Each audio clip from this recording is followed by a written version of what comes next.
హరే కృష్ణ. అందరికీ నమస్కారం అండి.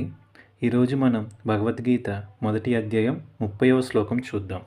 నచ శక్నోమ్యవస్థాతుం భ్రమతీవ చ మే మనః నిమిత్తాని చ పశ్యామి విపరీతాని కేశవ.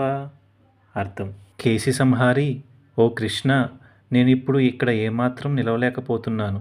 నన్ను నేను మర్చిపోతున్నాను. నా మనసు చలించిపోతుంది. నేను కేవలము విపరీతములనే చూస్తున్నాను. ఈ శ్లోకంలో అర్జునుడు తనకు కలుగుతున్నటువంటి అనుభవాలు చెప్తున్నారు. ఇటువంటి అనుభవాలు భౌతిక విషయముల పట్ల అధికమైన ఆసక్తి గలవారికి కలుగుతాయి. దీని గురించి శ్రీమద్ భాగవతంలో ఈ విధంగా చెప్పబడింది.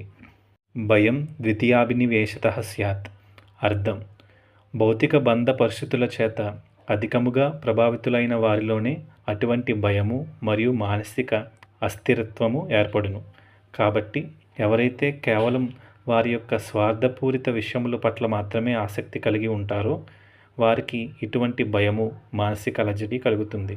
కానీ ఎవరైతే భక్తులుగా ఉన్నారో వారు కేవలం శ్రీకృష్ణుని సేవించడం మీదే దృష్టి పెట్టడం వలన వారి యొక్క స్వార్థ చింతన తగ్గి తద్వారా వారికి శాంతి లభిస్తుంది.